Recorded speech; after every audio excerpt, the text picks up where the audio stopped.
Quand j'étais esclave de ce monde, habitué à marcher courbé, qui pouvait me délivrer de celui qui dominait sur moi?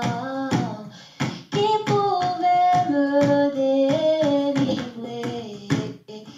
M'arrêter de faire le mal. Mais gloire à Dieu, à Jésus-Christ, qui nous délivre de la puissance de la mort et qui seul peut redresser un cœur tordu et qui seul peut affermir nos pas. Maintenant je suis libre de moi-même, affranchi, je le suis par l'Esprit de Dieu. L'Esprit oh du Seigneur. L'Esprit du Seigneur m'a affranchi de ce monde perdu. Moi je suis affranchi de la corruption. Je suis affranchi de la convoitise. Je suis affranchi de la gourmandise. Je suis affranchi. Je suis affranchi.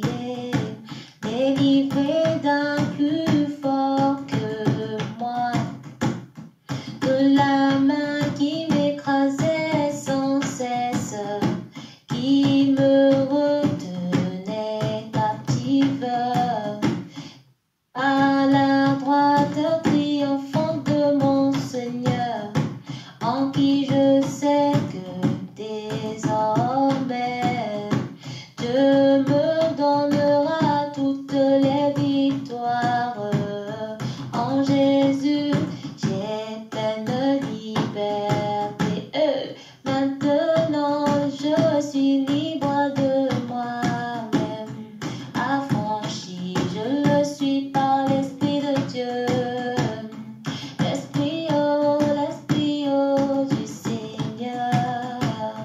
L'Esprit du Seigneur m'a affranchi de la convoitise. Je suis affranchi de la colère. Je serai affranchi de la haine. Je suis affranchi des disputes. Je suis affranchi de la paresse. Je suis affranchi de ma faiblesse. Je suis affranchi de la peur. Mon Dieu m'affranchit. Jésus, oh Jésus, mon sauveur. L'Esprit du Seigneur m'affranchit. L'Esprit du Seigneur m'affranchit de la convoitise. Je suis affranchi de la peur. Je suis affranchi. Affranchi, oui, je suis affranchi. Affranchi, je suis affranchi. Alléluia. Alléluia. Seigneur, nous te bénissons parce que tu nous as affranchis du monde. Seigneur, nous te bénissons parce que tu nous as affranchis de la peur. Seigneur, nous te bénissons parce que tu nous as affranchis du mal. Seigneur, nous te bénissons parce que c'est toi qui as fermé nos pas. Seigneur, nous te bénissons parce que par toi nous sommes devenus libres.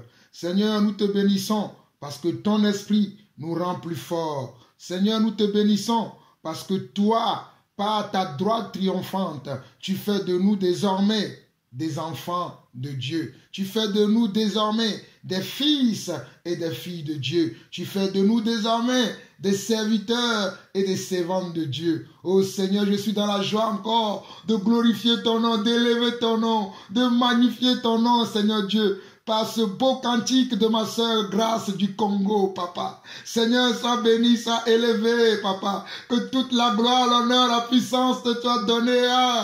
Alléluia. Toi notre Père, toi notre Dieu, toi le souverain, toi celui de qui toutes les familles de la terre sont bénies. Toi de qui de toutes les familles de la terre sont bénies. Oh papa, nous t'aimons, nous voulons t'aimer encore. Papa, nous t'aimons et nous voulons te chanter, nous voulons te glorifier, nous voulons t'exalter, nous voulons, Seigneur Dieu, voir, Seigneur Dieu, ta face. Nous voulons voir, Seigneur Dieu, oh papa, la splendeur de ta puissance, Seigneur Dieu. Oh papa, merci encore pour ce privilège, cette opportunité que tu me donnes de pouvoir être encore en communion avec mes frères et sœurs à travers le monde entier. Oh papa, merci parce que tu as donné à chacun d'entre nous, Seigneur Dieu, ton esprit, afin que nous puissions communiquer, afin que nous puissions partager, afin que nous puissions, Seigneur Dieu, s'exhorter mutuellement. Père, je te bénis, je te rends grâce pour la vie de tous mes frères, pour la vie de tous mes sœurs à travers le monde entier, papa. Je te bénis pour ceux-là qui nous soutiennent, pour ceux-là qui jeûnent et qui prient pour nous, afin que nous tenions bon au combat. Car nous sommes dans un combat, dans le monde, car nous savons qu'il y a une guerre entre la vérité et le mensonge. Nous savons qu'il y a une guerre entre l'Esprit de Dieu et l'Esprit qui agit dans ce monde. Voilà pourquoi, Père, nous te bénissons, parce que c'est toi qui exerces nos mains au combat. C'est toi qui diriges nos pas. C'est toi qui coordonnes nos pas. Et nous voulons te dire encore merci, merci, merci, merci, papa. À présent, Seigneur Dieu, je vais commencer, Seigneur, oh papa, la suite de l'enseignement que toi-même tu as mis dans mon cœur, qui concerne l'amour de Dieu, qui concerne ton amour, qui concerne comment tu nous as aimés, les facettes de cet amour, les caractéristiques de cet amour. Père, je m'abandonne encore entre tes mains. Utilise-moi comme bon te semble pour que ton peuple soit éclairé, pour que ton peuple, papa, soit édifié, pour que ton peuple soit restauré, pour que ton peuple puisse avoir des révélations, Seigneur Dieu. Papa, utilise-moi comme tu le veux, papa. Je m'abandonne encore entre tes mains. Que ton esprit conduise toutes choses. Que toutes choses soient dirigées par toi et par toi seul. Que ma chair se taise maintenant et que l'esprit prenne le dessus. Je m'attends à toi, car ta parole ne revient pas à toi sans avoir accompli des miracles, sans avoir accompli des signes et des prodiges.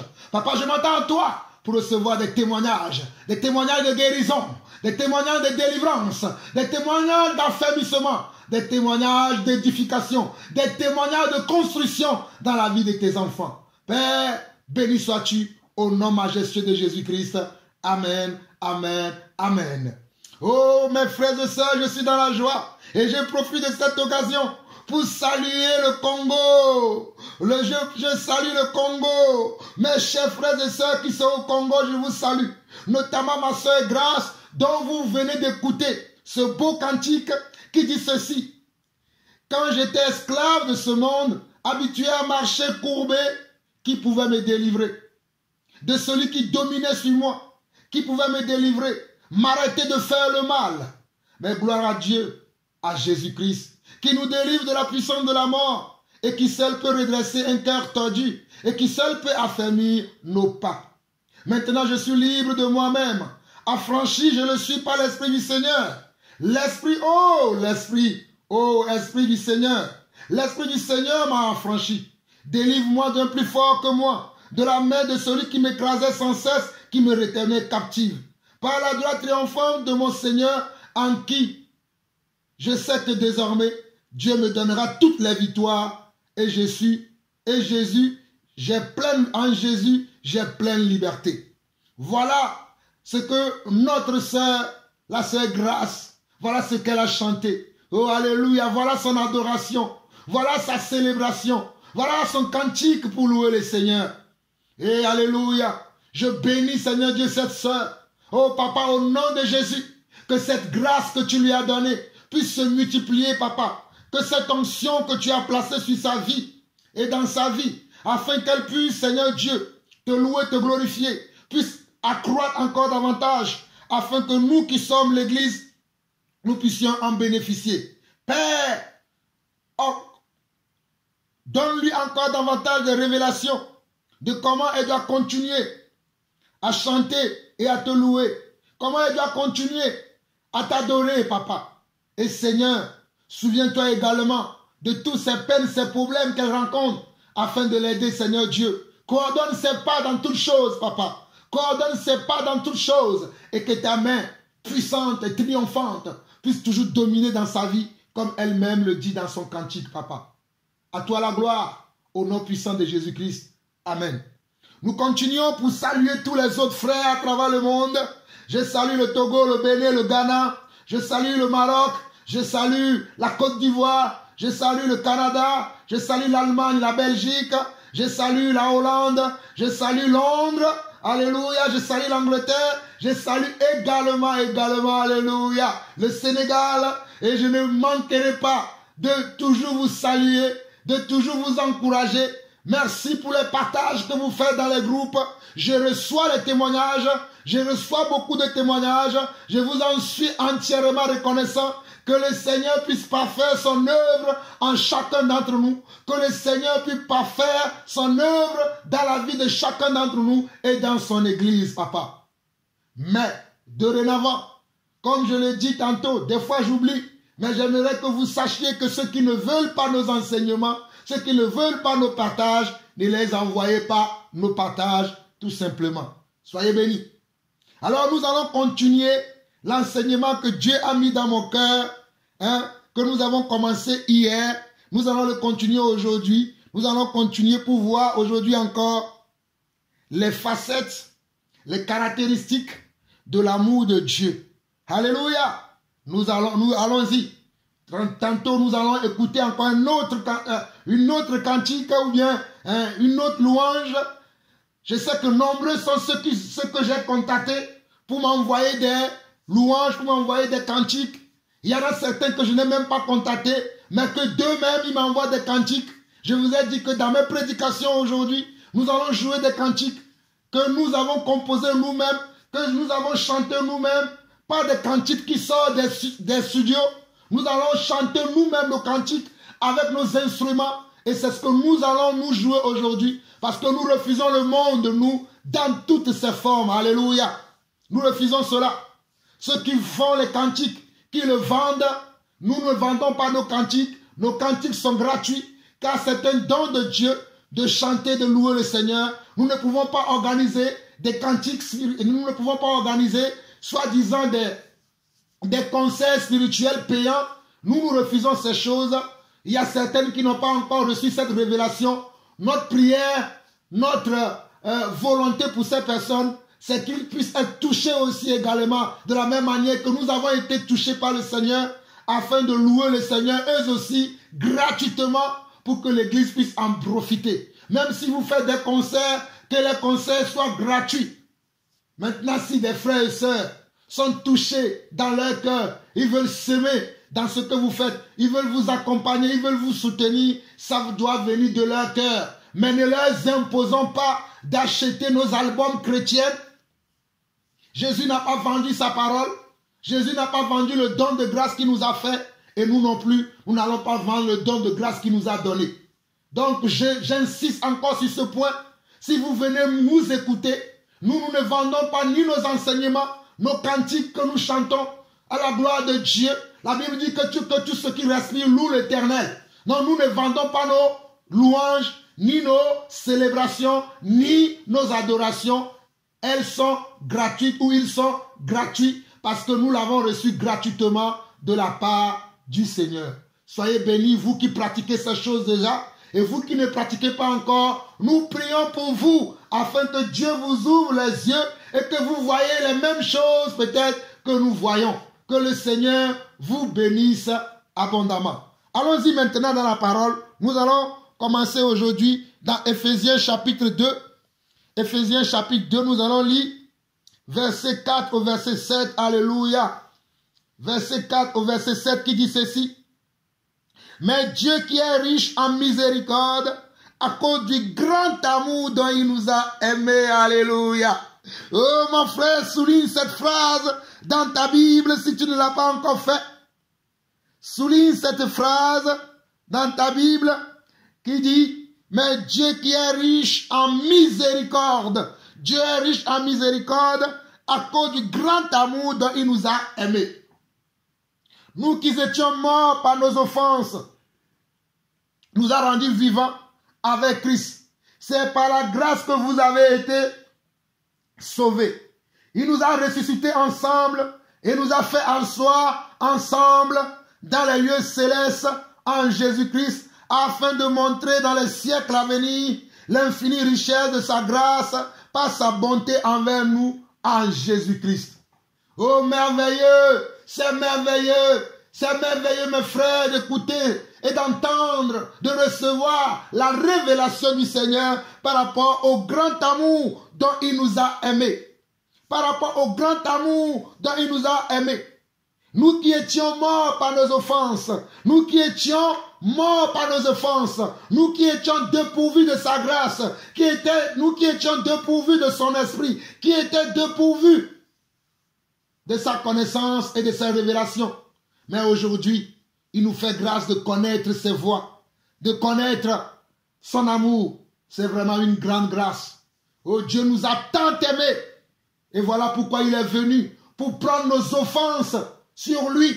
Voilà pourquoi il est venu, pour prendre nos maladies sur lui. Voilà pourquoi il est venu, pour prendre les insultes, les menaces, tout ce qui pesait sur notre vie, tous les épées Damoclès qui étaient sur la tête de chacun d'entre nous. Tous ces épées Damoclès sont rentrées dans son corps. Le jour là où il mourait, quand on lui a percé le côté avec la lance, c'était à cause de toi et moi, c'était à cause de nous. Alléluia, alléluia. Regardons également Éphésiens chapitre 3. Nous allons voir le verset, Éphésiens chapitre 3, le verset 14 au verset 21. Éphésiens chapitre 3, le verset 14 au verset 21 qui dit ceci. À cause de cela, je fléchis les genoux devant le Père, de qui toute famille dans les cieux et sur la terre tire son nom, afin qu'il vous donne, selon la richesse de sa gloire, d'être puissamment fortifié par son esprit dans l'homme intérieur. C'est très important le verset 16. Afin qu'il vous donne, selon la richesse de sa gloire, d'être puissamment fortifié par son esprit dans l'homme intérieur, en sorte que Christ habite dans vos cœurs par la foi. En sorte que Christ habite dans vos cœurs par la foi. En sorte que Christ habite dans vos cœurs par la foi, étant enraciné et fondé dans l'amour, étant enraciné et fondé dans l'amour, que vous puissiez comprendre avec tous les saints quelle est la largeur, la longueur, la profondeur et la hauteur, et connaître l'amour de Christ. Et connaître l'amour de Christ, et connaître l'amour de Yeshua, qui surpasse toute connaissance, en sorte que vous soyez remplis jusqu'à toute la plénitude de Dieu. En sorte que vous soyez remplis jusqu'à toute la plénitude de Dieu. Or, celui qui peut faire par la puissance qui agit en nous, au-delà de ce que nous demandons ou passons, à lui soit la gloire dans l'Église et en Jésus-Christ, dans toutes les générations, au siècle des siècles. Amen. Ce passage que je viens de vous lire est un passage qui vient du témoin oculaire, l'apôtre Paul. L'apôtre Paul dit ceci. C'est à cause de cela. À cause de quoi? À cause de l'amour de Dieu. Et alléluia. À cause de cela, je fléchis les genoux devant le Père. Père, moi aussi je fléchis mes genoux devant toi aujourd'hui. En tant que ton serviteur, papa, tu m'as donné un ministère apostolique, semblable au ministère de l'apôtre Paul. Semblable au ministère de l'apôtre Paul. Voilà pourquoi, Seigneur, moi aussi je fléchis mes genoux pour ton église, pour cela que tu m'as donné comme frère et comme sœur, pour cela que tu m'as donné comme père et comme mère dans l'église, pour cela que tu m'as donné, Seigneur Dieu, comme serviteur et comme servante dans ta maison. Papa, moi aussi je prie afin qu'ils puissent être touchés par le même amour que tu nous as touchés. Que la longueur de cet amour, la hauteur de cet amour, alléluia, la profondeur de cet amour puisse être manifestée chez eux aussi, dans leur connaissance, afin que nous soyons tous unis dans le même amour tel que tu nous as aimés. Au nom du Seigneur Jésus-Christ. Amen. Donc je reviens au verset 15 qui dit, au verset 14 jusqu'au verset 21 qui dit, à cause de cela, je fléchis les genoux devant le Père, de qui toute famille, dans les cieux et sur la terre, tire son nom, afin qu'il vous donne selon la richesse de sa gloire. C'est Dieu qui donne. Donc c'est lui que vous devez demander de vous donner toutes choses que vous désirez dans votre vie. Alléluia. Afin qu'il vous donne selon sa richesse, selon la richesse de sa gloire, d'être puissamment fortifié par son esprit dans l'homme intérieur. C'est dans notre homme intérieur que nous devons être fortifiés. C'est dans notre homme intérieur dans lequel l'Esprit de Dieu agit, dans lequel l'Esprit de Dieu nous conduit, dans lequel l'Esprit de Dieu nous dirige, dans lequel l'Esprit de Dieu nous montre les choses, nous révèle l'état de notre cœur, nous révèle l'état du monde. C'est dans cet homme intérieur-là que nous devons demander à Dieu de nous fortifier, en sorte que Christ, en sorte que Yeshua habite dans nos cœurs par la foi, en sorte que Yeshua habite dans nos cœurs par la foi. Souvenez-vous que précédemment, je vous ai dit que le niveau de notre amour est égal au niveau de notre foi. Et le niveau de notre foi est égal au niveau de notre amour. Si vous souhaitez que votre amour augmente, il faut que votre foi augmente. Si vous souhaitez que votre foi augmente, il faut que votre amour aussi augmente. Votre amour pour Dieu et votre amour pour l'Église. Votre amour pour Dieu et votre amour pour l'Église. Et quand je parle de l'Église, je ne parle pas de l'endroit où vous vous réunissez pour partager. Je parle de vos frères. Je parle de vos semblables. Ceux qui sont formés de la chair et le sang comme vous. C'est de cela que je parle lorsque je mentionne l'Église dans mes prédications, dans les paroles qui sortent de ma bouche. Quand je parle de l'Église, je parle toujours des êtres humains. Je ne parle pas des choses qui sont inanimées, mais je parle toujours des choses qui sont sur la terre. Je parle toujours de nous les hommes qui sont créés à l'image et à la ressemblance de Dieu. Verset 17 au verset 21. En sorte que Christ habite dans vos cœurs par la foi, étant enraciné et fondé dans l'amour, que vous puissiez comprendre avec tous les saints quelle est la largeur, la longueur, la profondeur et la hauteur, et connaître l'amour de Christ. Et connaître l'amour de Christ. Est-ce que nous connaissions réellement l'amour de Christ? Beaucoup d'entre nous, nous pensons que nous connaissions l'amour de Christ. Mais l'amour de Christ est sans hypocrisie, alléluia. L'amour de Christ est sans haine. L'amour de Christ est sans colère. L'amour de Christ est sans animosité. L'amour de Christ est sans coup bas, sans arrière-pensée. Mais aujourd'hui dans l'église, notre amour est motivé par des intérêts. Notre amour est sollicité par des choses qui font honte, des choses que quand je les vois souvent, j'ai mal dans le cœur. Mais ici, il est dit, au verset 18 jusqu'au verset 21 de Éphésiens chapitre 3, que vous puissiez comprendre avec tous les saints. Que vous puissiez comprendre avec tous les saints. C'est nous qui sommes les enfants de Dieu qu'on appelle les saints. Mais ce n'est pas tous les saints qui comprennent l'amour de Dieu selon Dieu. Voilà pourquoi Dieu a mis dans mon cœur d'éclairer le peuple de Dieu selon ce que moi j'ai reçu, selon ce que moi je comprends. Voilà pourquoi Dieu m'envoie vous éclairer. Tous les saints n'ont pas compris l'amour de Dieu. Tous les saints n'ont pas encore compris l'amour véritable, l'amour sincère, l'amour original de Dieu. Beaucoup d'entre nous, nous ne le connaissons pas encore. Nous pensons que l'amour de Dieu ne corrige pas. Nous pensons que l'amour de Dieu ne reprend pas. Nous pensons que l'amour de Dieu ne censure pas. Nous pensons que l'amour de Dieu n'exige pas certaines choses. Mais mes chers frères et sœurs, vous allez voir que l'amour de Dieu est plus que ce que nous pensons. Voilà pourquoi je vous ai dit hier que l'amour de Dieu c'est un comportement.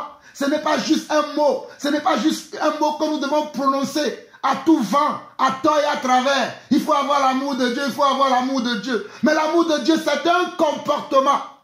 C'est un acte que tu dois poser.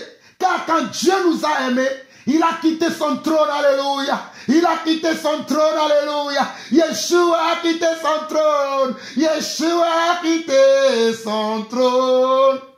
Oh, il a quitté son trône pour toi et pour moi, et pour toi et pour moi. Il a quitté son trône et pour toi et pour moi, et pour toi et pour moi. Il a quitté, oh, il a quitté, il a quitté, oh, il a quitté, oh, il a quitté, oh, il a quitté son trône pour toi et pour moi, pour toi et pour moi. Il a quitté, il a quitté, il a quitté, il a quitté, il a quitté, il a quitté, oh, il a quitté, il a quitté son trône pour toi et pour moi, pour nous manifester son amour. Qu'est-ce que toi tu quittes, mon frère? Qu'est-ce que toi tu quittes, ma soeur? As-tu quitté le monde? As-tu quitté l'hypocrisie? As-tu quitté la haine? As-tu quitté la colère? As-tu quitté l'envie? As-tu quitté la gourmandise? As-tu quitté la jalousie? As-tu quitté la moquerie? As-tu quitté la médisance? As-tu quitté le mépris? As-tu quitté les insultes? Ou bien tu es encore dans ces choses?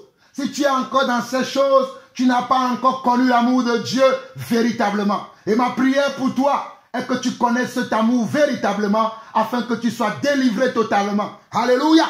Nous avançons.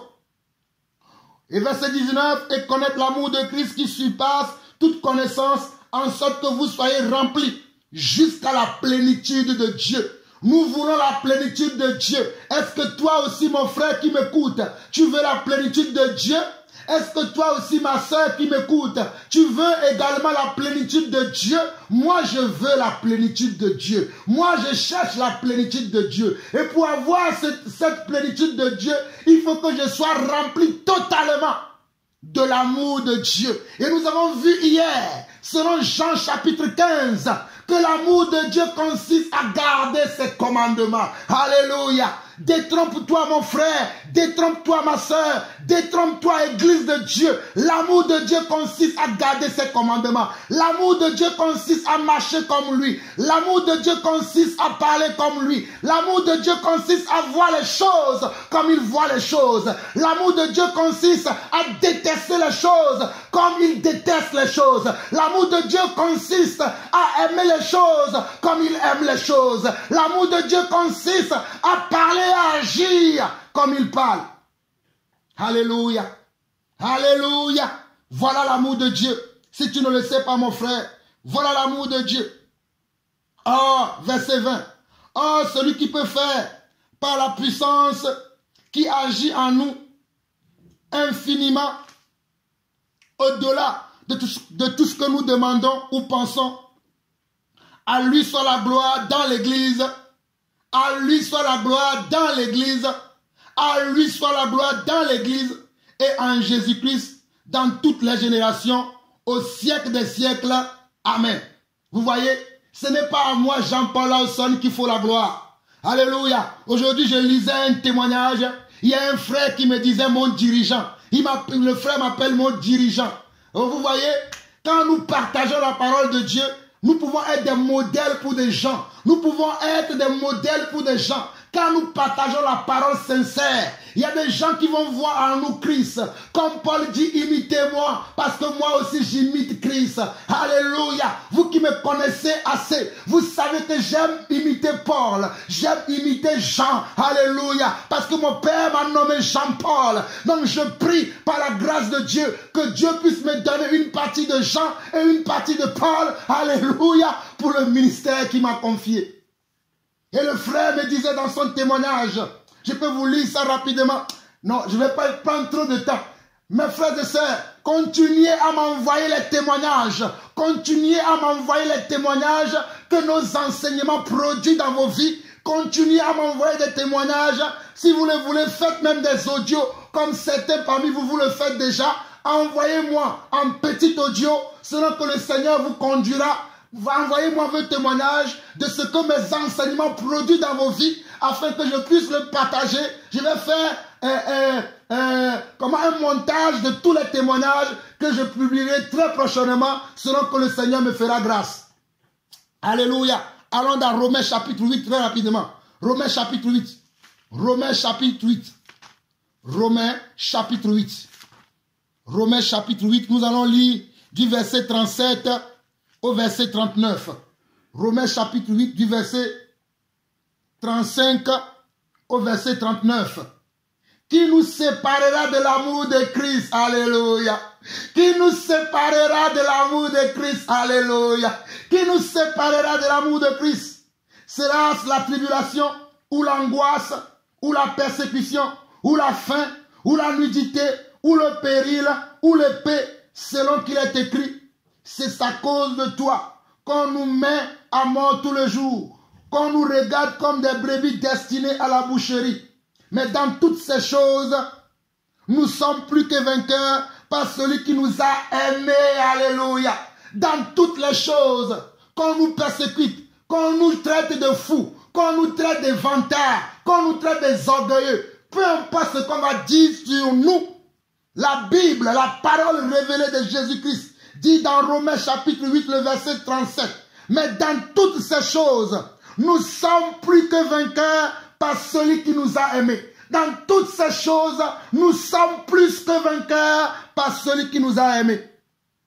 Car j'ai l'assurance que ni la mort, ni la vie, ni les anges, ni les dominations, ni les choses présentes, ni les choses à venir, ni les puissances, ni la hauteur, ni la profondeur, ni aucune autre créature ne pourra nous séparer de l'amour de Dieu manifesté en Jésus-Christ.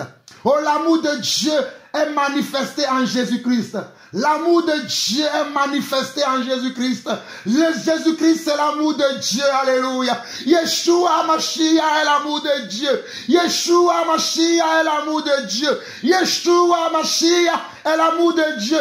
Yeshua Hamashiach, le Galiléen, l'homme de Nazareth, l'homme qui est venu de ce petit village qu'on appelle Nazareth, c'est lui, alléluia, c'est lui le Dieu véritable et la vie éternelle. Il nous a aimés et rien ne pourra nous séparer de son amour. Rien, absolument rien ne pourra nous séparer de son amour. Nous l'aimons comme il nous a aimés. Voilà pourquoi nous aimons la vérité qu'il nous transmet par la bouche de ses prédicateurs, par la bouche de ses serviteurs qu'il a envoyé avant de nous envoyer nous aussi. Voilà pourquoi nous l'aimons de la même manière que ces premiers chrétiens, ces premiers disciples l'ont aimé, l'ont présenté au peuple. Alléluia. Je vous présente Jésus-Christ, le Galiléen. Alléluia. Je vous présente Jésus-Christ, le Galiléen. Alléluia. Je vous présente Jésus-Christ, le Fils de Dieu. Alléluia. Je vous présente Jésus-Christ, le Fils de Dieu. Alléluia. Je vous présente Jésus-Christ, le Fils de Dieu, celui qui pardonne nos péchés, celui qui est venu mourir à la croix pour toi et pour moi. Je vous le présente, alléluia. C'est lui que je vous présente. Je ne me présente pas moi-même. Qui suis-je moi? Je ne suis qu'un pauvre pécheur. Je ne suis qu'un illettré. Je ne suis qu'un ignorant. Je ne suis qu'un perdu à qui Dieu a fait la grâce. Je ne suis qu'un tonneau vide. Je ne suis rien du tout. Si ce n'est pas la grâce de Dieu, je suis là où je suis aujourd'hui. Alléluia, alléluia, alléluia. Oh rabakendere behira babasoria. Yikantorobo shenda baharia. Oh rabosandere bahira bakaro. Rekeira bashendere be. Robo shonda bahaira seke. Irakando robo rabakayra haria. Irakendere bosondo robo baharia. Oh shinda makaraboria. Rekendere bashinda rabakaria. Seigneur, par cet amour, touche quelqu'un quelque part. Quelqu'un qui a oublié que tu l'as aimé. Quelqu'un qui n'est pas conscient de cet amour. Quelqu'un qui a foulé aux pieds cet amour, cette grâce, cette bonté, cette miséricorde, ce pardon que tu nous accordes. Peut-être quelqu'un l'a oublié. Mais ma prière, Seigneur, rappelle à son souvenir. Rappelle à son souvenir. Rappelle à cette personne. Rappelle à l'église comment tu as aimé l'église. Comment tu as aimé ton église. Comment tu as aimé ton église. Alléluia. Alléluia. Alors rapidement dans Apocalypse. Apocalypse. Apocalypse. Allons dans Apocalypse. Avant d'aller dans Apocalypse, écoutons rapidement ce cantique. Un cantique de ma soeur Julienne, ma maman Julienne, que je salue. Écoutons ce cantique et nous allons continuer à la suite.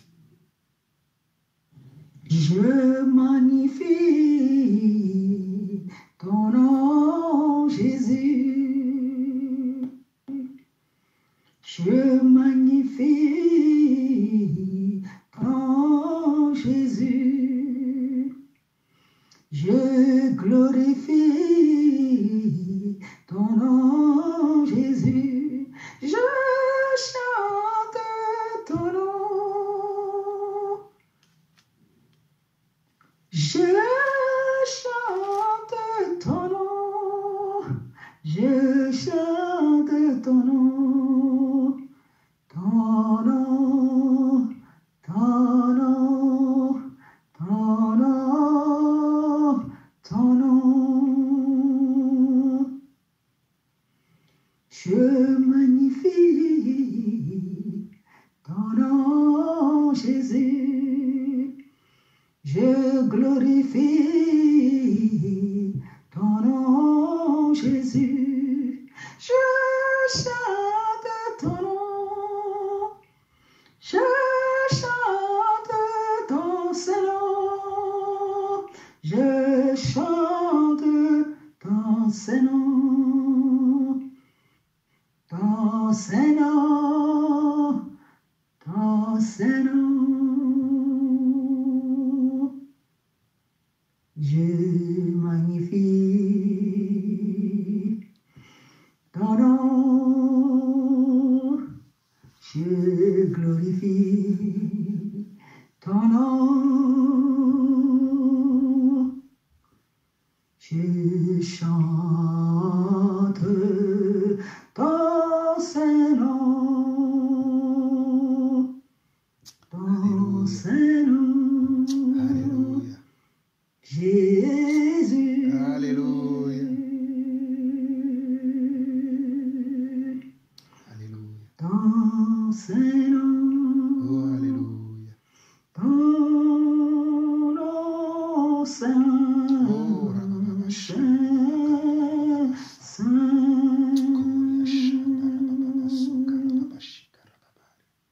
Alléluia. Ton Saint-Nom, Jésus. Oh, Seigneur, nous magnifions ton Saint-Nom. Nous élevons ton Saint-Nom. Je magnifie ton Saint-Nom, Seigneur. Je magnifie ton Saint-Nom, Seigneur. Je magnifie ton Saint-Nom. Alléluia. Alléluia. Béni sois-tu, Seigneur, pour ton Saint-Nom, pour ton grand nom, pour ton magnifique nom au milieu de ton église. Alléluia. Je magnifie encore ton nom. Je magnifie encore ton nom. J'exalte, je loue, j'adore ton nom. J'adore ton nom, Seigneur. Merci, Papa. Merci, mon Dieu. Merci, mon roi. Apocalypse chapitre 3. Apocalypse chapitre 3, nous allons lire du verset 7 au verset 8. Verset 7 au verset 8. Écrit en langue de l'église de Philadelphie. Voici ce que dit le Saint. Alléluia. Le Saint, le véritable, celui qui a la clé de David, celui qui ouvre et personne ne ferme, celui qui ferme et personne n'ouvrira. Alléluia. Je connais tes œuvres. Mon frère, ma soeur, quelles sont tes œuvres dans le Seigneur? Quand on croit au Seigneur, il faut des œuvres. Quand on croit au Seigneur, il faut accomplir des œuvres. Quand on croit au Seigneur, ça veut dire que nous l'aimons. Et quand nous l'aimons, nous devons accomplir des œuvres. Il dit, je connais tes œuvres. Voici parce que tu as peu de puissance. Oh, mes chers frères et sœurs, nous qui avons peu de puissance, nous n'avons pas beaucoup de moyens. Regardez aujourd'hui, je vais chez moi pour prêcher. Je n'ai même pas l'argent pour louer une salle, pour rassembler les gens dedans, pour faire une église. C'est une peu de puissance que j'ai. Alléluia. Je n'ai pas beaucoup de choses, mais j'ai peu de choses. Mais avec le peu que j'ai, moi et ma maison, nous louons le Seigneur avec. Avec le peu que le Seigneur me donne, le peu pour pouvoir subvenir à mes besoins, je le mets à la disposition du Seigneur. Je ne le garde pas pour moi, je l'utilise pour tout, pour l'utilité commune. Alléluia. Je paie mes factures pour avoir accès à l'internet. Je paie tout le temps des choses ici pour pouvoir prêcher dignement la parole de Dieu. J'ai beaucoup d'appareils que j'utilise aujourd'hui. Je les ai payés moi-même, mais parce que je veux servir le Seigneur. Je n'ai pas demandé à quelqu'un, venez participer, venez faire ceci, parce que j'ai peu de puissance. Je reconnais le peu de pouvoir, le peu de puissance que j'ai. Mais je sais que mon Dieu dit que celui qui est fidèle dans les petites choses sera aussi fidèle dans les grandes choses. Que celui qui a des oreilles pour entendre, entend ce que l'Esprit dit à l'Église. J'avance. Je connais tes œuvres. Voici parce que tu as peu de puissance, que tu as gardé ma parole et que tu n'as pas renié mon nom. J'ai mis devant toi une porte ouverte que personne ne peut fermer. Je reste sur ce passage du verset 8. Regardez ce que Dieu dit. Je connais comment tes œuvres. Voici parce que tu as peu de puissance, que tu as gardé ma parole. Les gens ne comprennent pas ce que nous faisons. Les gens sont là à m'attaquer. Il y a des gens qui me disent, frère, oui, tout le monde ne peut pas faire comme toi. Est-ce que moi j'ai dit à quelqu'un de faire comme moi? Est-ce que je le répète dans mes enseignements tout le temps? Que voici ce que nous prêchons. Voici ce que nous prêchons. Vous savez pourquoi je me répète tout le temps? Pour que ceux qui sont là, qui ont des choses mauvaises dans leur cœur, qui sont remplis de rapines dans leur cœur, mais qui viennent par malicité. Vous savez, je suis un homme averti. Je suis un homme qui a les yeux ouverts, les oreilles attentives. Vous pouvez cacher l'état de votre cœur, mais Dieu me montre toujours ce que vous avez dans le cœur.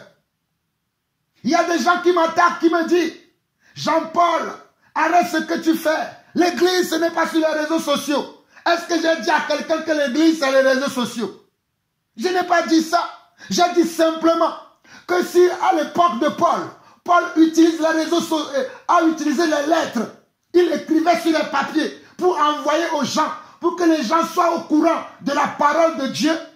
Je pense que si Paul ou Pierre ou Jean vivaient à mon époque, ils vont utiliser les réseaux sociaux. Voilà pourquoi moi j'ai choisi, j'ai dit moi, je ne t'oblige pas toi aussi à choisir les réseaux sociaux. Fais comme tu veux toi. Voilà pourquoi moi, Jean-Paul Lawson que je suis, j'ai choisi les réseaux sociaux pour partager la parole de Dieu selon la mesure de foi et la grâce que Dieu m'a donnée. Mais j'ai des frères avec qui de temps en temps on se parle, on se réunit quand le Seigneur permet bien évidemment, parce que nous sommes soumis aux lois des autorités du pays dans lequel nous vivons. Mais il y a quelques-uns qui ne veulent pas se soumettre. Ils veulent faire à leur manière. Vous êtes libre, vous voulez faire ce que vous voulez. Allez-y, agissez comme vous voulez. Mais laissez-nous faire ce que nous aussi nous voulons. Et je le répète tout le temps dans mes enseignements. Que celui qui est de Dieu, celui qui a reçu le même esprit que moi, comprendra mes messages de la même manière que je le comprends. Je le répète tout le temps. Je n'oblige personne à me suivre de grâce.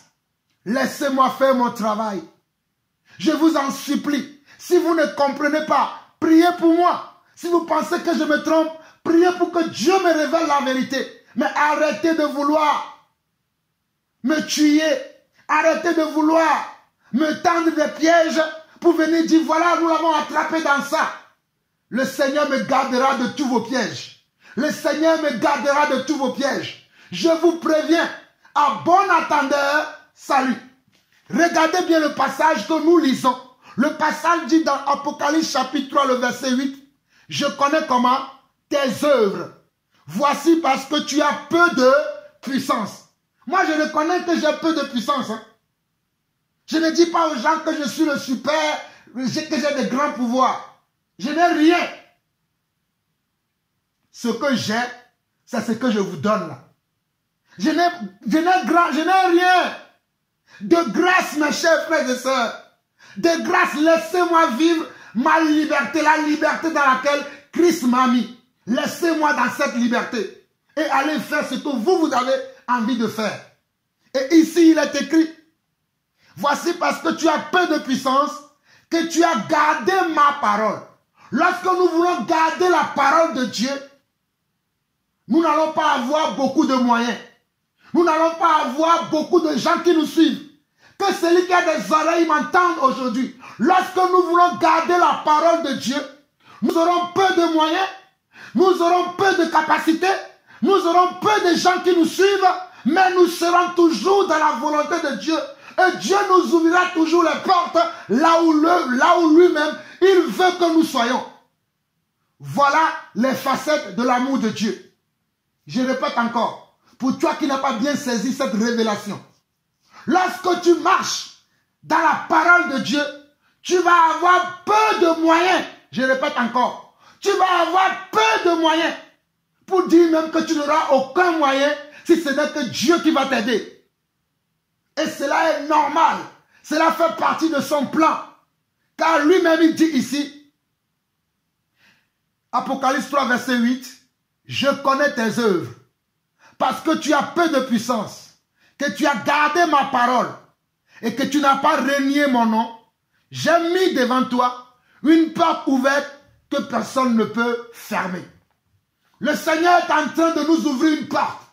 Mes chers frères et sœurs, dans les jours à venir, dans les mois à venir, dans les années à venir, vous allez voir les portes que le Seigneur est en train de nous ouvrir. Parce qu'aujourd'hui, vous ne les voyez pas. Mais le Seigneur va vous montrer ces portes-là, que lui-même, il est en train de nous ouvrir afin que nous puissions prêcher l'évangile à grande échelle, afin que nous puissions prêcher l'évangile à toute la création et que tout le monde entier puisse voir la révélation des fils et des filles de Dieu. Pour l'instant, vous ne voyez pas, mais moi, je vois ça déjà. Le temps va arriver où des portes nous seront grandement ouvertes afin que le monde entier voit et entende ce que nous prêchons. Pour l'instant, restons dans nos peu de moyens que nous avons.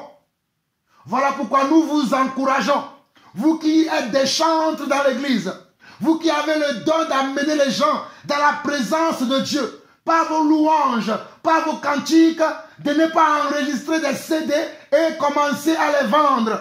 Vous qui êtes des prédicateurs, nous vous demandons de ne pas vendre vos prédications. Les gens peuvent vous soutenir comme ils le veulent, mais ne vendez rien dans la maison de Dieu. Parce que ça, ce n'est pas de l'amour. Ça, c'est un amour par intérêt. Nous ne marchons pas par l'amour par intérêt, mais nous marchons par l'amour qui vient de Dieu. Alléluia. Soyez bénis. Nous allons continuer pour voir un autre exemple dans l'histoire de l'amour de Dieu. Nous allons aller dans le livre de Ruth ou de Ruth. Certains disent Ruth, certains disent Ruth. C'est après le livre de Josué, je crois. Le livre de Juge, je crois. Après le livre de Juge, vous avez le livre de Ruth. Alléluia. Et nous allons voir le chapitre 1 de Ruth chapitre 1 ou Ruth chapitre 1. Nous allons lire du verset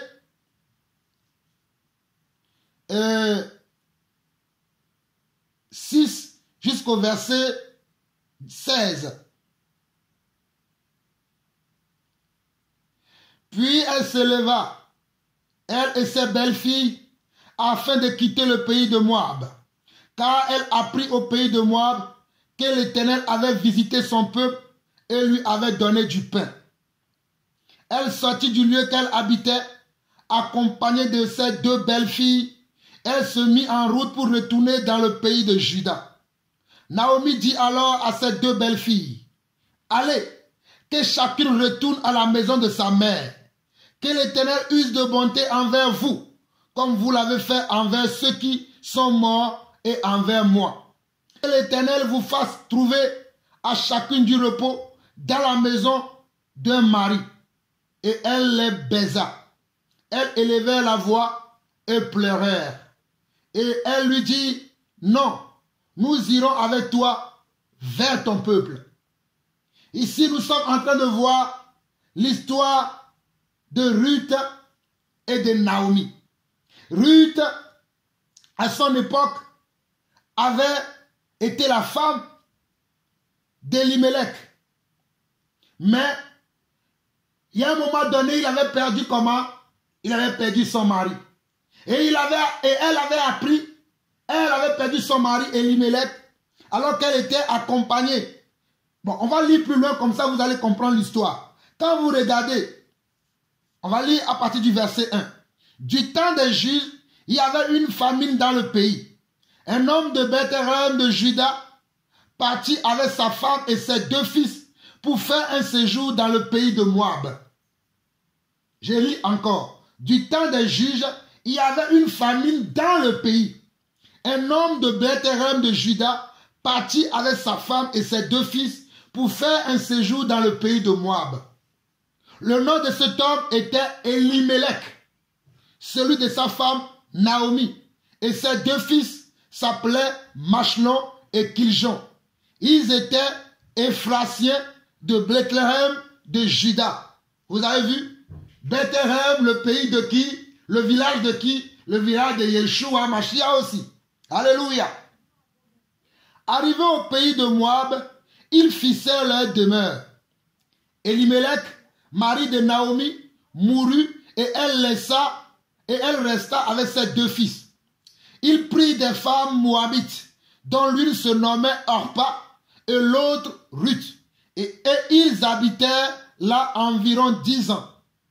Machlon et Kiljon moururent aussi, tous les 2, et Naomi resta privée de ses 2 fils et de son mari. Vous comprenez maintenant l'histoire? Voilà pourquoi lorsque Naomi, au verset 8, lorsque Naomi va dire, Naomi dit alors à ses 2 belles filles, parce que Naomi a vu qu'ils étaient partis à l'étranger, parce qu'il y avait la famine. Il y avait la famine comment? Dans leur pays d'origine qui était quoi? Qui était Bethléem, qui était le pays de Juda. Ils ont quitté là-bas pour aller s'expatrier comment? Dans le pays de Moab. Comme moi qui suis togolais, j'ai quitté le Togo pour vivre aujourd'hui en France. Alléluia. Mais, pendant le temps là où ils étaient à l'étranger, Naomi avait perdu son mari qui s'appelait Elimelech et il avait perdu aussi ses 2 fils. Les 2 fils qui ont voyagé, qui sont partis avec eux. Lorsqu'ils ont décidé de quitter Bethléem pour aller à Moab, les 2 fils là qui étaient avec eux aussi ont grandi entre-temps et ils ont épousé comment? Des étrangers qui étaient des Moabites. Et ces 2 fils là aussi sont décédés. Et maintenant on nous dit, au verset 8, que Naomi dit alors à ses 2 belles filles, allez, que chacune retourne à la maison de sa mère, que l'Éternel use de bonté avec vous, comme vous l'avez fait envers ceux qui sont morts et envers moi. Envers ceux qui sont morts, elle faisait allusion à ses 2 fils et envers son mari. Et maintenant au verset 9, elle dit, que l'Éternel vous fasse trouver à chacune du repos dans la maison d'un mari. Et elle les baisa, elle les embrassa. Elles élevèrent la voix et pleurèrent ensemble parce que c'est le moment de se séparer. C'est le moment de se quitter parce que chacun doit aller dans la direction qu'elle désire. Voilà ce que l'amour dit. L'amour donne toujours l'occasion à chacun de faire son choix. Voilà pourquoi il est écrit dans le livre de Deutéronome. Que le Seigneur dit dans le livre de Deutéronome, il dit, je mets aujourd'hui devant toi la vie et la mort. Je mets aujourd'hui devant toi la vie et la mort. Mais choisis entre ces 2 vies-là. Tu as la vie et tu as la mort. Tu choisis. Alléluia. Mais regardez le verset 10 de Ruth chapitre 1.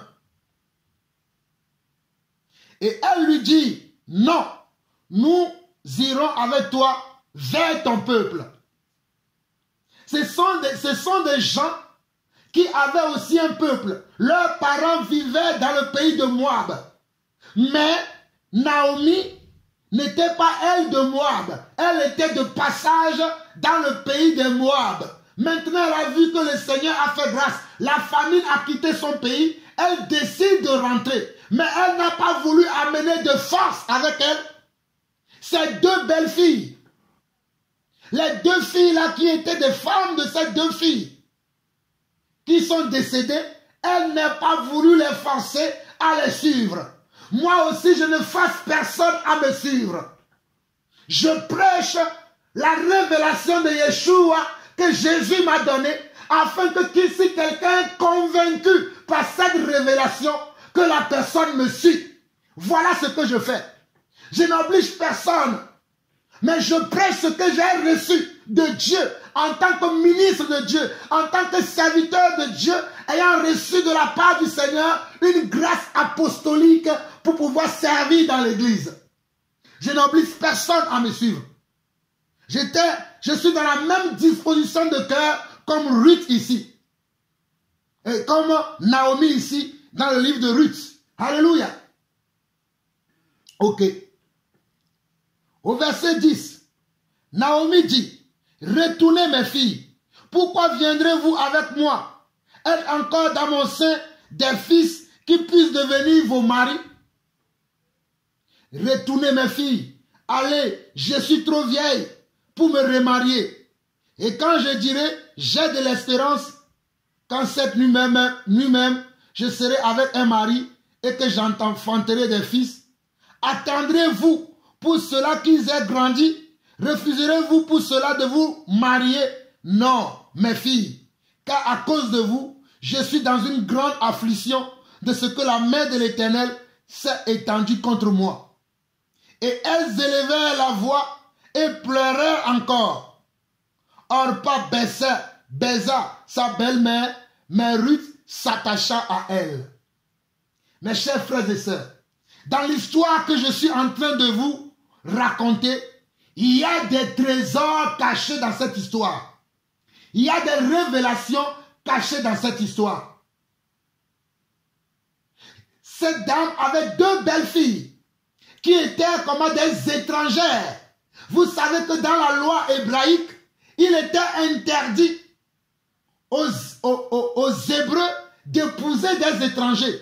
Si vous ne savez pas, je vais vous lire le passage qui en parle rapidement afin que vous saisissez ce que le Seigneur est en train de nous révéler par ce passage. Parce qu'il y a une grande révélation dans ce passage. Voilà pourquoi je prends mon temps pour vous expliquer. Je n'ai pas voulu aller trop vite afin que vous saisissez. Peut-être ce que moi j'ai saisi, que vous n'avez pas encore saisi. Peut-être le Seigneur peut même approfondir chez vous. Lorsque vous allez vous-même méditer encore davantage ce passage, le Seigneur va vous révéler encore des choses. Dans Deutéronome chapitre 7, Deutéronome chapitre 7, écoutez très bien ce que la parole de Dieu dit. Lorsque l'Éternel ton Dieu t'aura fait entrer dans le pays dont tu vas prendre possession et qu'il chassera devant toi beaucoup de nations, les Hétiens, les Girgashiens, les Amoréens, les Cananéens, les Phérésiens, les Éviens, les Jébusiens, 7 nations plus nombreuses et plus puissantes que toi. Les gens qui ne comprennent pas, les gens qui sont tellement puissants à l'apparence. Nous sommes puissants dans l'esprit. À l'apparence, nous ne valons rien. Mais en esprit, nous valons quelque chose. Que celui qui a des oreilles pour entendre, entende. Lorsque l'Éternel, ton Dieu, te les aura livrés et que tu les auras battus, tu les dévoueras pas interdits. Tu ne traiteras point d'alliance avec elles et tu ne leur feras point grâce. Tu ne contracteras point de mariage avec ces peuples. Tu ne donneras point tes filles à leurs fils et tu ne prendras point leurs filles pour tes fils. Car ils détourneront de moi tes fils qui serviraient d'autres dieux et la colère de l'Éternel s'enflammerait contre vous. Ils te détruiraient promptement. Voici au contraire comment vous agirez à leur égard. Vous renverserez leurs autels, vous briserez leurs statues, vous abattrez leurs idoles et vous brûlerez au feu leurs images taillées. Car tu es un peuple saint pour l'Éternel ton Dieu t'a choisi pour que tu sois un peuple qui lui appartienne entre tous les peuples qui sont sur la surface de la terre. Mais remarquez bien le verset 3 de ce passage de Deutéronome 7 que j'ai lu du verset 1 au verset 7 que je vous conseille de méditer chez vous très tranquillement parce que pour des raisons de temps, j'avance, je reste sur ce qui concerne l'enseignement dont je vous parle. Si vous regardez bien le verset 3, il a dit, tu ne contracteras point de mariage avec ces peuples, tu ne donneras point des fils, tes filles à leurs fils, et tu ne prendras point leurs filles pour tes fils. Car ils détourneraient de moi tes fils qui serviraient d'autres dieux, et la colère de l'Éternel s'enflammerait contre vous, et il te détruira promptement. Mais si nous revenons dans Ruth chapitre 1, vous allez voir que dans ce passage-là de Ruth chapitre 1, l'histoire que nous lisons là, cela ne s'est pas passé comme les recommandations que Dieu avait données à ses enfants qui sont les Hébreux, les Israélites. Voilà pourquoi les fils d'Abimelech, qui étaient d'origine de Bethléem, leur ville ou leur village d'origine était Bethléem. Leur pays était Juda. Ils venaient de la tribu de Juda. Mais ils ont oublié l'alliance de leur père et ils ont épousé des étrangers ou des étrangères. Vous avez vu? Voilà pourquoi Naomi, dans son cœur, elle disait non, je ne vais pas amener ces étrangères-là avec moi. D'ailleurs, si je les amène même avec moi, je n'ai même plus de fils à leur donner, afin que ces filles-là puissent être de nouveau mariées. Je préfère les laisser et que moi je continue ma route tout seul avec mon Dieu. Comme je vous l'ai toujours dit, que vaut mieux être comment? Tout seul que d'être mal accompagné. Mieux vaut une chèvre qui produit du lait qu'une vache stérile. Mieux vaut une chèvre qui produit du lait qu'une vache stérile. Mieux vaut la vérité qui fait mal au cœur que le mensonge qui réjouit. Voilà ce que nous croyons, voilà ce que nous prêchons. Alléluia. Mais, au verset 14, on nous dit quelque chose qui est très important et c'est là où je vais vous montrer la révélation que j'ai reçue en méditant ce passage. Et elles élevèrent la voix et pleuraient encore. Orpa baisa sa belle-mère, mais Ruth s'attacha à elle. Orpa n'avait pas reçu la révélation qu'elle devait suivre celui qui avait la vision. Alléluia. Celui qui avait la vision, c'était qui? C'était Naomi qui avait la vision.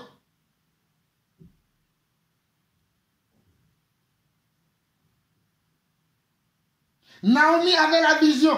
Naomi était une fille de Dieu. Naomi était une servante de Dieu. Elle avait su que ses enfants ont quitté le droit chemin à cause de quoi? À cause de la famine qu'il y avait à Bethléem, à Juda en cette époque-là, quand vous voyez le verset 1 de Ruth, qui les a amenés à fuir comment? Bethléem pour s'expatrier dans le pays des Moabites. Ils avaient oublié leur Dieu. Ils avaient laissé tomber leur Dieu. Ses fils ont laissé tomber leur Dieu. Alors que la Bible dit, mes chers frères et sœurs, il faut que vous compreniez ces choses. Le Seigneur m'amène à insister pour vous montrer les choses cachées de la parole de Dieu. Alléluia. Alléluia. Alléluia. Oh, alléluia. Jésus est le Seigneur. Alléluia. Alléluia. Regardez bien ce que Dieu dit dans Deutéronome. Nous allons revenir pour que vous puissiez bien assimiler la révélation qu'il y a ici. Il faut que je vous montre quelque chose encore dans Deutéronome. Dans Deutéronome, c'est très important. Deutéronome, chapitre 8, verset 1 au verset 3. Vous observerez et vous mettrez en pratique tous les commandements que je vous prescris aujourd'hui, afin que vous viviez et que vous multipliez et que vous entrez en possession du pays que l'Éternel a juré de donner à vos pères. Souviens-toi de tout le chemin que l'Éternel, ton Dieu, t'a fait prendre pendant ces 40 années dans le désert, afin de t'humilier et de te prouver pour savoir quelles étaient les dispositions de ton cœur et si tu garderais ou non ses commandements. Il t'a humilié, il t'a fait souffrir de la faim, il t'a nourri de la manne que tu ne connaissais pas et que n'avaient pas connu tes pères, afin de t'apprendre que l'homme ne vit pas de pain seulement, mais que l'homme vit de tout ce qui sort de la bouche de l'Éternel. Je ne sais pas si vous comprenez ce que nous sommes en train de lire. C'est tellement important. C'est tellement très important de comprendre ça. Voici ce que Dieu leur dit. Regardez ce que Dieu leur dit. Dieu a dit que pendant les 40 années que vous avez souffert dans le désert, mais Dieu vous a nourri, non? Dieu vous a montré comment? Il vous a montré sa grandeur, non? Il a fait ça comment? Pour t'éprouver. Toutes les épreuves que nous traversons dans la vie, ce ne sont pas la finalité, ce ne sont pas une finalité à notre vie. Mon frère, ma soeur, je ne sais pas par où tu passes aujourd'hui, mais par où tu passes aujourd'hui, je veux te dire par la bouche du Saint-Esprit aujourd'hui que cela n'est pas ta destination finale. Peut-être aujourd'hui tu es solitaire, tu es seul, tu n'es pas marié, tu souffres, tu dis aussi le Seigneur peut me donner un conjoint. Le Seigneur le fera en son temps. Toi, patiente seulement. Peut-être tu es sans emploi. Peut-être tu n'as pas d'enfant. Peut-être tu manques de quelque chose. Et tu te dis, mais que Dieu ne t'aime pas. Non, c'est parce que tu n'as pas l'amour de Dieu. L'amour de Dieu, cela veut dire que Dieu fait chaque chose belle comment? En son temps. Avant le temps, ce n'est pas le temps. Après le temps, ce n'est pas non plus le temps. Dieu est quelqu'un qui respecte son temps. Parce qu'il est le maître des temps et des circonstances. Voilà ce que la Bible dit de Dieu dans Daniel chapitre 2. Dieu dit que Dieu est le maître des temps et des circonstances. C'est lui qui renverse et qui établisse. Donc Dieu sait tout. Donc nous devons apprendre à être patients. Voilà pourquoi je vous ai dit hier que l'amour est patient. L'amour supporte tout. L'amour espère tout et l'amour croit tout. Oh, le Seigneur me dit d'insister. Daniel, je vais insister parce que moi je suis serviteur de Dieu. Daniel, allons regarder très rapidement dans Daniel. Et je crois qu'aujourd'hui, j'avais prévu beaucoup de choses. Mais la manière dont l'Esprit me conduit, je vais finir la deuxième partie de cet enseignement que sur le passage de Ruth aujourd'hui. Et nous continuons le reste après. Daniel, chapitre 2. Daniel, allons-y, très rapidement. Daniel, chapitre 2.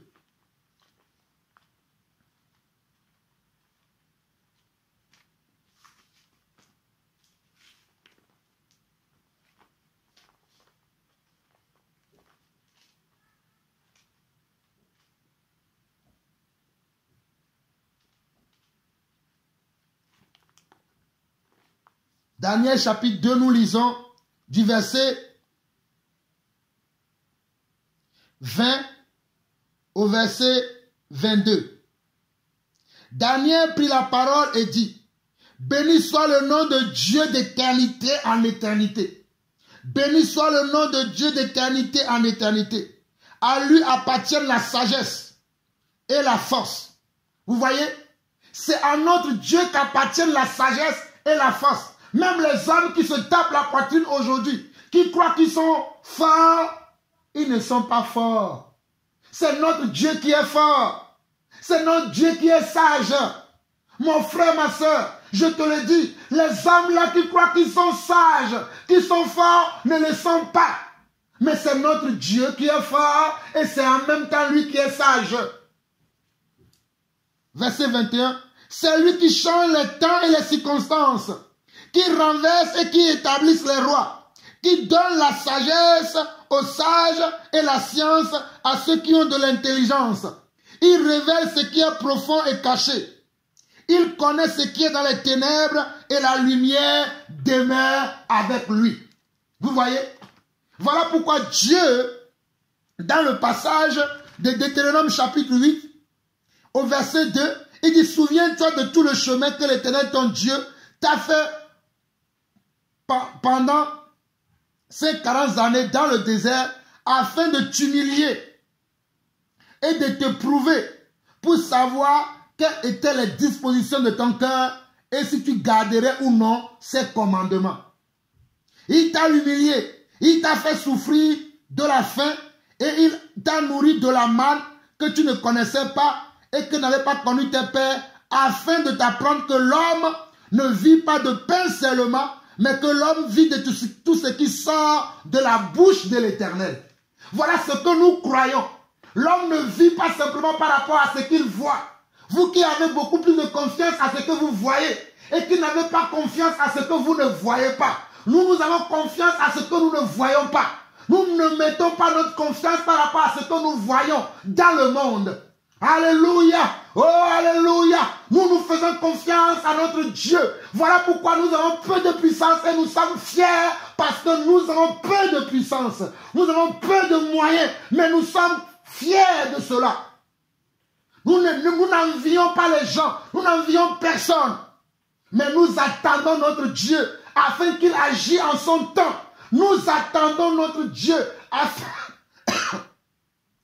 afin qu'il agisse en son temps.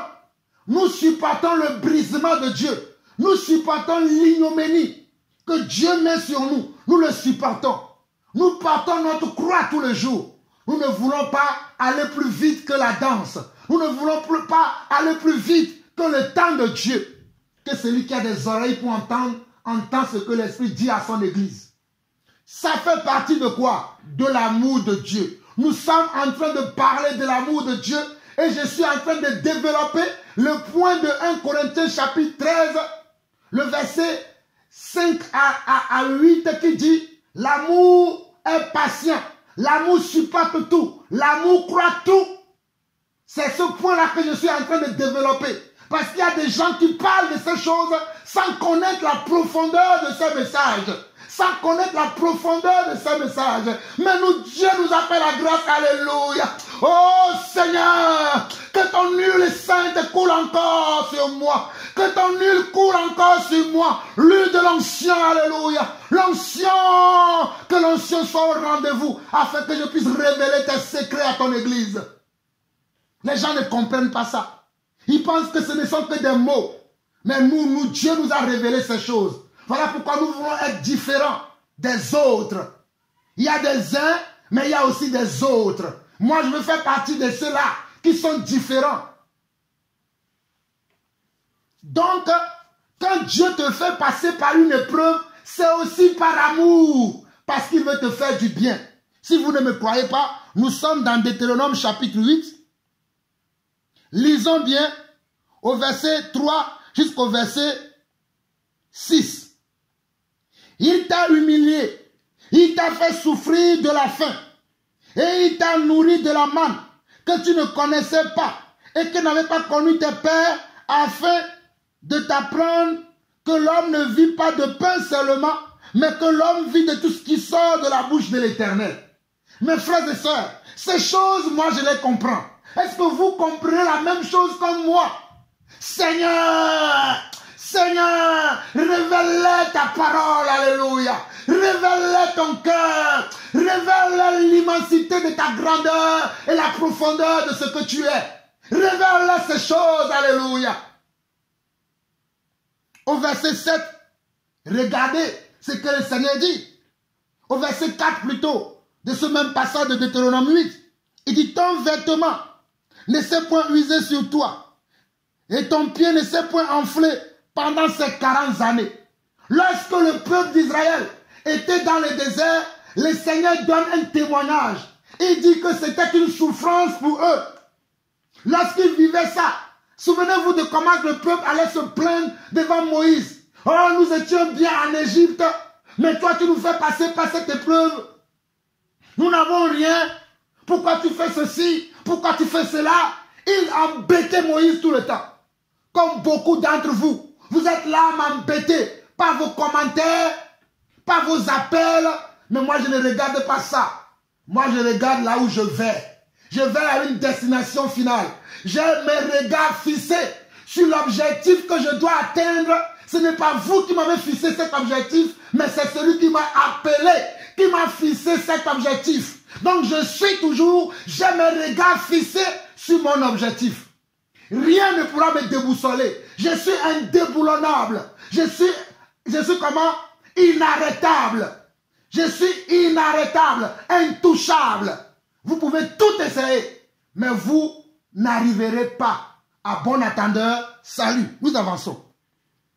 Au verset 4 de Deutéronome 8, ton vêtement ne s'est point usé sur toi, et ton pied ne s'est point enflé pendant ces 40 années.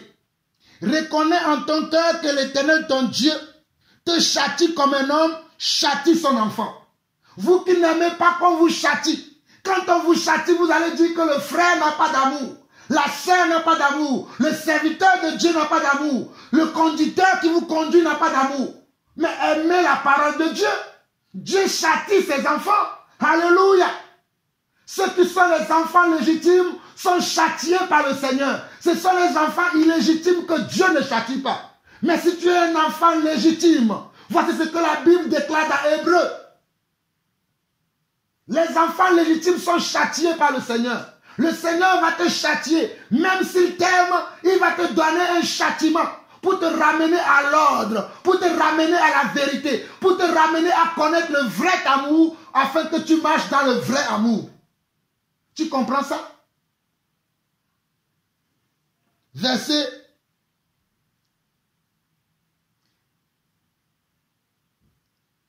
6. Tu observeras les commandements de l'Éternel ton Dieu pour marcher dans ses voies et pour le craindre. Vous regardez, vous voyez? Tu observeras les commandements de l'Éternel ton Dieu pour marcher dans ses voies et pour le craindre. Avant que Dieu ne dise que pourquoi il a fait tout ça, pourquoi il les a fait humilier, pourquoi il les a fait passer par le désert, les vêtements ne s'est pas usés sur eux, tout ça là, toutes les épreuves là, n'ont qu'un seul but, pour qu'ils observent comment? Les commandements de Dieu. Je dis bien, mon frère, ma soeur, toutes les épreuves que le peuple d'Israël a supportées dans le désert pendant 40 ans, c'était pour un seul but. Et le but c'était quoi? C'était qu'ils observent les commandements de Dieu. Et ça, c'était pourquoi? C'était l'amour de Dieu. Donc dans l'amour de Dieu, il y a aussi la souffrance. Ceux qui ne veulent pas souffrir là, je vais vous révéler aujourd'hui que dans les facettes de l'amour de Dieu, il y a aussi la souffrance. Alléluia. Hey, toi qui es au nord, hey, toi qui es au sud, hey, toi qui es à l'ouest, hey, toi qui es à l'est, toi qui es au centre, que les souffrances de Christ touchent aujourd'hui. Que les souffrances de Christ touchent aujourd'hui. Afin que tu comprennes que dans l'amour, il y a aussi la souffrance. Dans l'amour, il y a aussi le châtiment. Dans l'amour, il y a aussi la correction. Dans l'amour, il y a aussi comment? La correction. Et la correction, c'est pour que tu comment? C'est pour que tu reviennes et que tu observes les commandements de Dieu. Regardez maintenant dans Deutéronome chapitre 6. Nous allons revenir à la fin et nous allons finir dans Ruth chapitre 1. Regardez dans Deutéronome chapitre 6. Je suis en train de vous révéler la vérité de Dieu. Deutéronome chapitre 6. Regardez le verset 7. Dieu avait dit à leurs enfants, à ses enfants, Dieu avait dit à ses enfants qui étaient des Israélites, d'inculquer ces valeurs à leurs enfants. Regardez le verset 7. De Deutéronome chapitre 6 qui dit, on peut même lire à partir du verset 6 afin que vous compreniez mieux. Ou bien on peut lire même à partir du verset 4. Parce que j'ai parlé de ça tout à l'heure sans citer les passages. Mais je vais partir à partir du verset 4 parce que des fois pour réduire le temps, j'aime aller trop vite mais vous ne saisissez pas comme moi. Moi je saisis très rapidement certaines choses par la grâce de Dieu. Verset 4 il dit, écoute Israël, Deutéronome 6 verset 4 au verset 8. Au verset 9. Deutéronome 6 verset 4 au verset 9. Écoute Israël, l'Éternel, notre Dieu, est le seul éternel. Tu l'aimeras Tu aimeras l'Éternel ton Dieu de tout ton cœur, de toute ton âme et de toute ta force. Vous comprenez pourquoi quand je prêche avec une force, je l'ai puisé ici. Parce que tout ce qui est en moi, moi, dois adorer le Seigneur. C'est ainsi que moi, j'ai reçu. Chacun est libre de faire comme il veut. Verset 6. Et ces commandements que je te donne aujourd'hui seront dans ton cœur. Les commandements que je te donne aujourd'hui, de quel commandement? De tout ce que je vous ai fait voir tout à l'heure là, il était question de ces choses. C'est de ça qu'il s'agissait. Est-ce que vous me saisissez? Seigneur, fais-leur grâce pour qu'ils puissent me saisir. Verset 7. Tu les inculqueras à tes enfants. Et tu en parleras quand tu seras dans ta maison, quand tu iras en voyage, quand tu te coucheras et quand tu te lèveras. Tu les lieras comme un signe sur tes mains et ils seront comme des frontaux entre tes yeux. Tu les écriras sur les poteaux de ta maison et sur tes portes. Vous avez vu? La parole de Dieu, à l'époque là, les enfants d'Israël devaient les inculquer, même à leurs enfants, leurs petits-enfants, leurs arrière-enfants, de génération en génération, qu'ils soient en Israël ou qu'ils soient en étranger, ils doivent comment? Ils doivent veiller que la doctrine soit prêchée. Voilà ce que moi je fais. Ils doivent veiller que la doctrine originale soit toujours au rendez-vous. Pas le mélange. Pas de mélange. Je dis bien, pas de mélange, pas de n'importe quoi. Comment? L'évangile original. C'est ce que le Seigneur veut leur dire ici. Il dit, tu les inculqueras. Deutéronome 6, verset 7. Tu les inculqueras à tes enfants et tu en parleras quand tu seras dans ta maison, quand tu iras en voyage, quand tu te coucheras et quand tu te lèveras. Tu les lieras comme un signe sur tes mains et ils seront comme des frontaux entre tes yeux. Tu les écriras sur les poteaux de ta maison et sur tes portes. Vous comprenez pourquoi? Revenons maintenant dans Ruth chapitre 1. Vous comprenez pourquoi j'ai dit que Naomi a échoué? Je ne sais pas si c'est Naomi. Naomi a échoué. Naomi et Abimelech, ils ont échoué parce que leurs filles sont parties prendre comment? Des étrangères. Alors que je vous ai montré tout à l'heure dans Deutéronome chapitre 7 que cela il a été comment? Interdit. Ils n'avaient pas le droit de faire ça. Et même aujourd'hui, quand on dit à un enfant de Dieu, quelqu'un qui est converti, ne te marie pas avec un païen, les gens vont dire que bon voilà, c'est parce que nous avons un manque d'amour. Mais allez avec le païen, vous êtes libre. Mais nous vous disons ce que nous avons reçu du Seigneur pour sauver comment? Vos vies. Après, vous faites comme vous voulez. Mais nous allons toujours dire la vérité. Vous avez vu? Dans cette famille, la famille d'Abimelech et de Naomi, ils n'ont pas respecté l'alliance de Dieu. Voici pourquoi leurs fils sont partis prendre Orpa et comment? Et Ruth, qui n'étaient pas comment? Des Israélites. Mais, je reviens maintenant ici à la révélation et vous allez comprendre dans Ruth chapitre 1, le verset 15. Naomi dit à Ruth, voici ta belle-sœur est retournée vers son peuple et vers ses dieux. Retourne comme ta belle-sœur. Elles étaient deux. Je vous ai lu au verset 14. Et elles élevèrent la voix. Verset 14.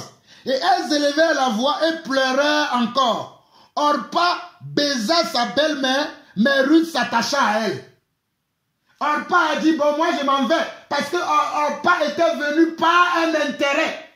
Vu que l'intérêt n'est plus là, pourquoi je vais être encore avec toi? Vous avez vu la révélation?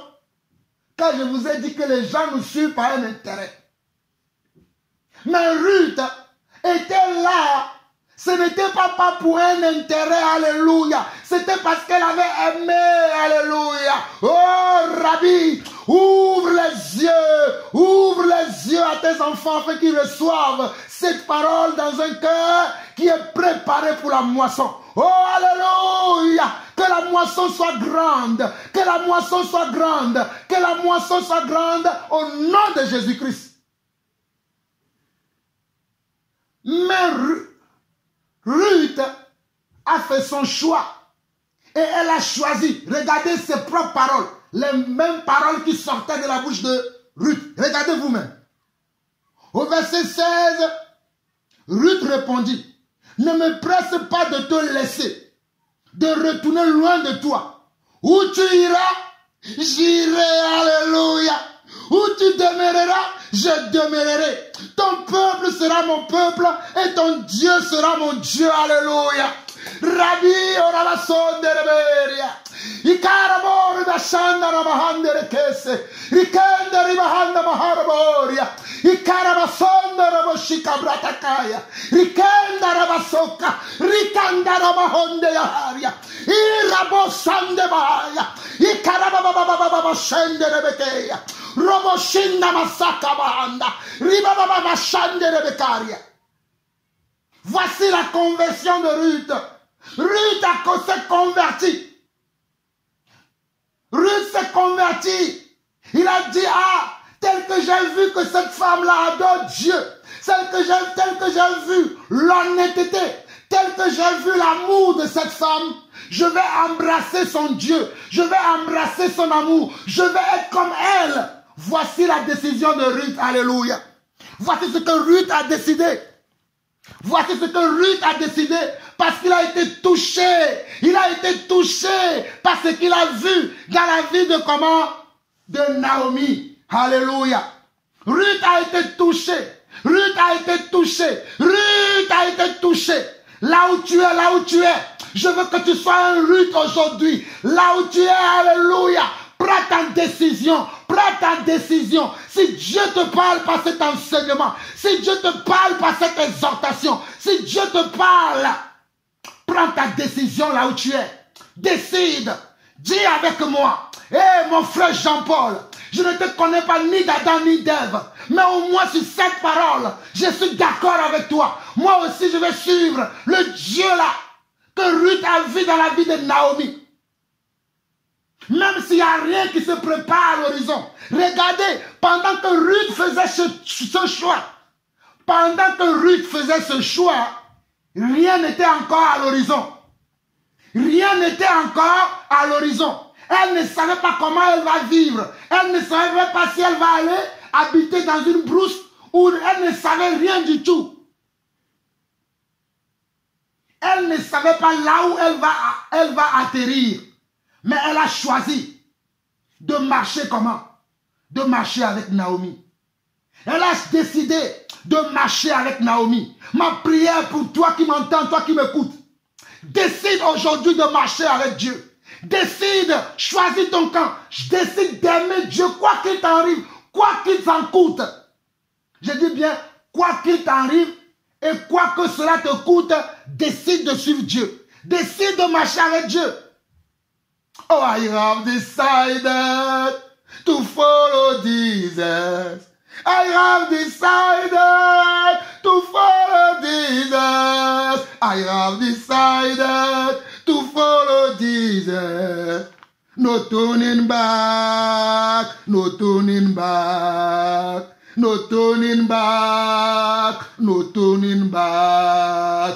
Oh, I have decided to follow Jesus. I have decided to follow Jesus. I have decided to follow Jesus. No turning back, no turning back, no turning back, no turning back.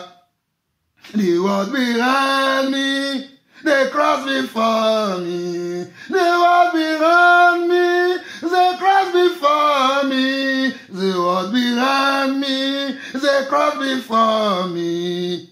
No turning back, no turning back, no turning back, no turning back.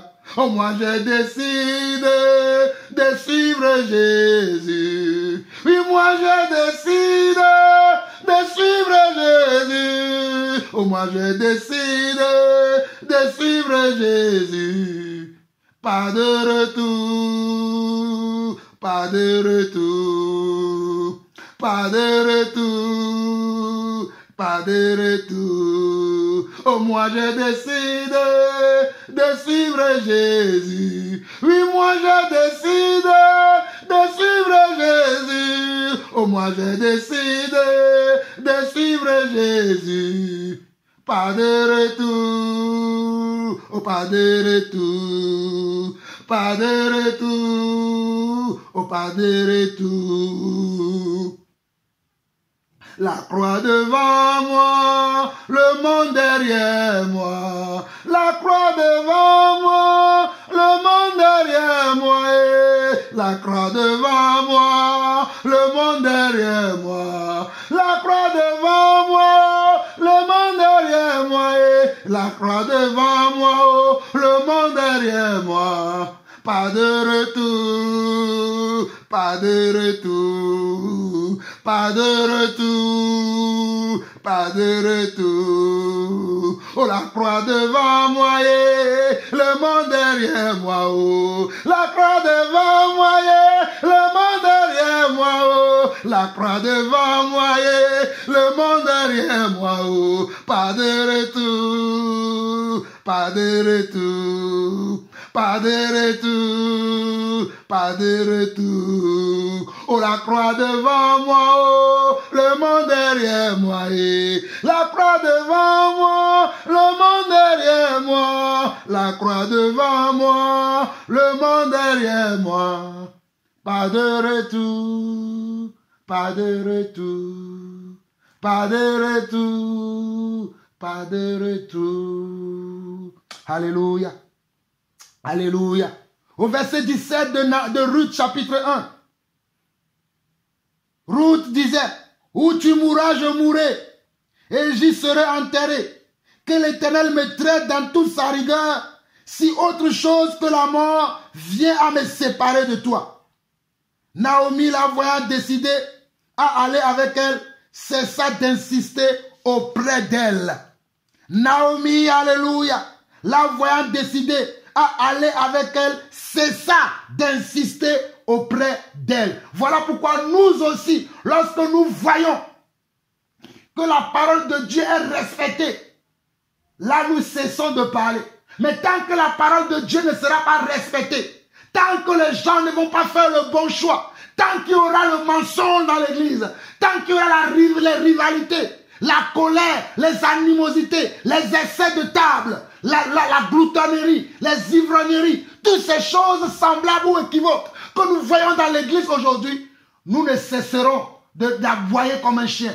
Nous aboyerons toujours, car Dieu nous a choisis comme des sentinelles. Dieu nous a mis à part pour que nous ouvrons les yeux aux aveugles. Toi qui es aveugle quelque part, toi qui es aveugle quelque part, toi qui es sourd-muet, entends aujourd'hui, entends aujourd'hui, entends aujourd'hui, reçois le recouvrement de la vue, reçois le recouvrement de la vue, reçois le recouvrement de la vue et reçois l'entendement dans tes oreilles. Quand vous voyez ici, vous voyez ce que Ruth a fait, vous voyez la décision que Ruth a prise. Ruth a choisi le bon camp. Mais regardez, c'est dans quoi Ruth a choisi. Ruth a choisi alors qu'il ne savait pas même pas là où il allait. Elle ne savait même pas là où elle allait. Elle ne savait pas ce qu'il attendait. Mais avec foi dans son cœur, avec amour de la personne qu'elle a toujours fréquentée, la personne avec qui elle a toujours marché, elle a eu confiance. On appelle quelque chose, l'amour aussi c'est de la confiance. L'amour fait une confiance comment? Aveugle. Voilà pourquoi dans 1 Corinthiens chapitre 13, vers le verset 5 jusqu'au verset 8 à 9, on dit que l'amour croit tout, l'amour supporte tout et l'amour espère tout. Voilà le vrai amour. Même si dans cet amour-là, tu ne vois rien de bon, tu ne vois rien de palpable à l'horizon, Mais tu vas faire confiance à celui qui a donné cet amour-là. Même si aujourd'hui, certains ne croient pas à mon ministère, moi je continue de prier pour vous. Je continue de vous soutenir. Je continue de vous alerter. Même si vous ne croyez pas en moi. Parce que ce n'est pas moi qui ai le problème. C'est parce que vous ne croyez pas en Dieu. Si vous croyez en Dieu, vous allez croire qu'il m'a envoyé. C'est très simple. C'est parce que vous avez quoi? Vous n'avez pas encore été touché par l'amour de Dieu. Regardez mes pas, regardez comment je vis. Regardez un peu. Vous qui êtes proche de moi, regardez ma vie. Comment on dit? Cherchez même avec des pelles. Comment? Allez fouiller. Fouillez partout dans ma vie, vous allez voir que ce que je presse, c'est ce que je vis. Et c'est ça qui est dur à supporter. Mais ça c'est quoi? Ce sont les facettes de l'amour de Dieu. Ce sont les caractéristiques de l'amour de Dieu. L'amour de Dieu, ce n'est pas simplement « Oh, je te pardonne ». Non, mais il te pardonne, mais il va t'humilier.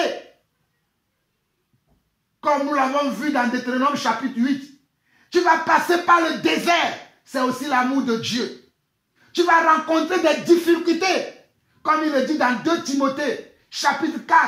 Que ceux qui veulent vivre pieusement dans le Seigneur seront persécutés. 2 Timothée chapitre 3, pardon.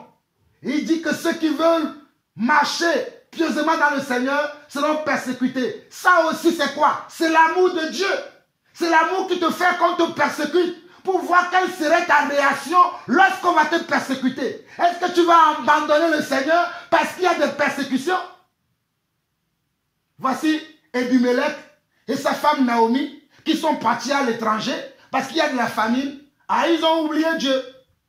Voici pourquoi leurs fils se sont retrouvés avec des étrangères. Mais comme on dit, toute chose concourt au bien de ceux qui aiment Dieu. Dans ce mal-là, Naomi a gagné une belle fille qui est devenue maintenant sa fille et qui a choisi son Dieu. Voilà pourquoi je dis que l'amour de Dieu est un comportement. L'amour de Dieu est un comportement. Si Naomi était une mauvaise belle-mère, Ruth n'allait pas décider à marcher avec elle. Si Naomi méprisait sa belle-fille, Ruth n'allait pas décider à marcher avec elle. Si Naomi lui parlait mal, le haïssait, l'enviait, le jalousait, Naomi n'allait pas choisir son Dieu. Quel est l'acte que tu poses dans l'église? Quel est l'acte que tu poses dans ta famille? Quels sont les actes que tu poses dans ton couple? Quels sont les actes que tu poses dans ton ministère? Si ton ministère ne décolle pas, si ton ministère n'impacte pas les vies, n'influence pas les vies, quels sont les actes que tu poses? C'est le moment que nous remettons en question. Ce n'est pas le moment de dire, mais pourquoi le frère? Non, c'est le moment de nous remettre en question pour voir si nous avons véritablement l'amour de Dieu. L'amour de Dieu nous pousse à parler. C'est l'amour de Dieu qui nous pousse à parler. Mes chers frères et sœurs, j'en ai suffisamment dit pour aujourd'hui. Il nous reste encore beaucoup de choses à voir. Nous allons voir l'histoire de David et Jonathan. Nous allons voir plein d'histoires. Il y a beaucoup de surprises que le Seigneur vous réserve dans cet enseignement qu'il a mis dans mon cœur. L'enseignement concernant l'amour de Dieu. C'est un grand enseignement que nous allons partager. Pour ne pas trop durer, je vais écouter aujourd'hui la part d'aujourd'hui ici. Et nous verrons prochainement le reste dans les jours à venir. Soyez bénis. Je rends grâce à Dieu parce que déjà à partir d'aujourd'hui, je suis en vacances et le Seigneur me permettra de travailler encore beaucoup plus. Parce que quand je suis en vacances, le Seigneur me permet souvent de travailler beaucoup plus. Donc je vais vous laisser, en vous laissant écouter encore un cantique de mon frère Sébastien que je salue au passage et que le Seigneur te bénisse, cher frère, et que la grâce de Dieu te soit renouvelée également. Nous sommes tous ensemble. Que le Seigneur vous fasse comprendre ces choses et que vous aimez aussi les pratiquer. Que sa parole soit plus forte dans nos cœurs et que la vision céleste nous envahisse. Shalom, shalom, shalom. Écoutons le cantique.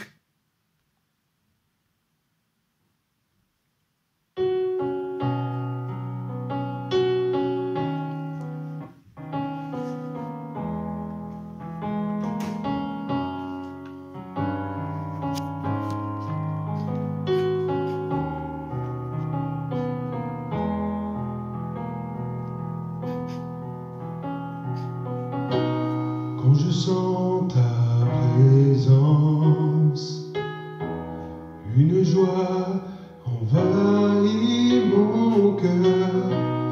Les soucis, les souffrances, ils s'en vont ailleurs, ailleurs.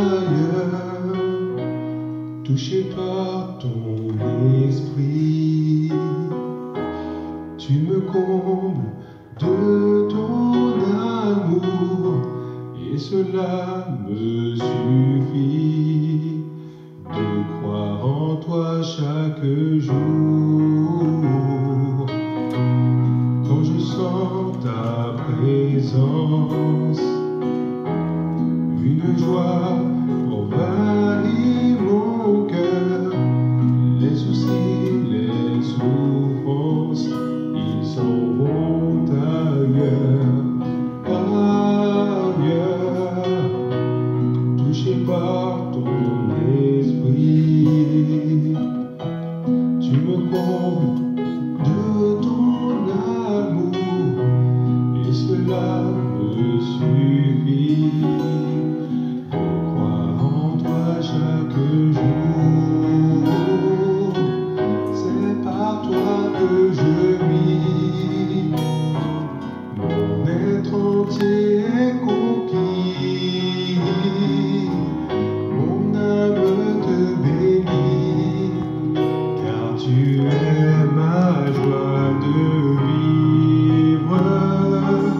C'est par toi que je vis, mon être entier est conquis. C'est pourquoi je veux dire, je t'aime Seigneur de tout mon cœur. Jésus, tu es là. Jésus, tu es là. Jésus, tu es là. Tu es toujours là pour moi. Jésus, tu es là. Jésus, tu es là. Jésus, tu es là. Dans ma vie, dans mon cœur.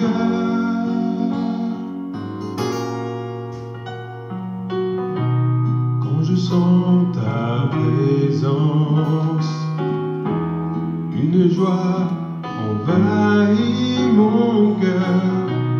Les soucis, les souffrances, ils s'en vont ailleurs, ailleurs. Touché par ton esprit, tu me combles de ton amour, et cela me suffit de croire en toi chaque jour.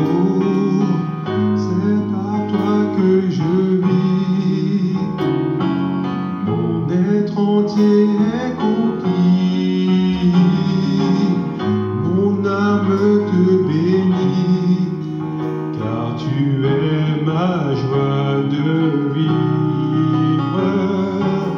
C'est par toi que je vis, mon être entier est conquis. C'est pourquoi je te dis, je t'aime Seigneur de tout mon cœur. Jésus, tu es là. Jésus, tu es là. Jésus, tu es là.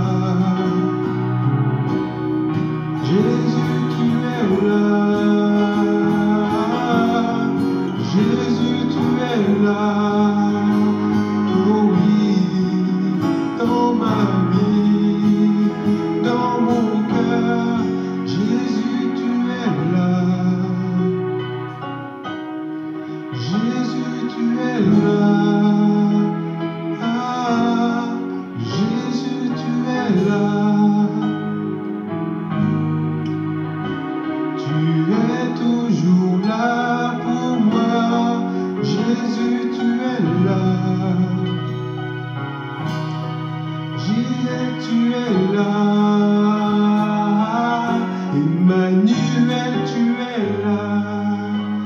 Oh oui, dans ma vie, dans mon cœur, tu es le roi. Jésus, dans ma vie, dans mon cœur, tu es le roi. Yahweh, dans ma vie, dans mon cœur, tu es le roi. Jésus, dans ma famille, dans mon foyer, Jésus le roi. Tu es le roi dans ce monde, dans l'église, tu es le roi. Tu es le roi, Emmanuel, tu es le roi, prince de paix, tu es le roi.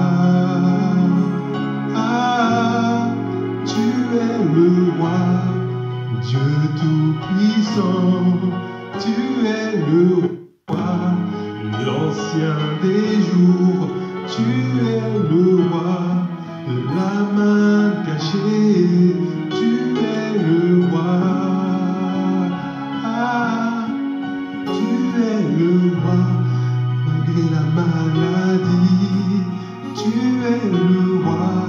Dans la persécution, tu es le roi. Alpha et Oméga, tu es le roi. Tu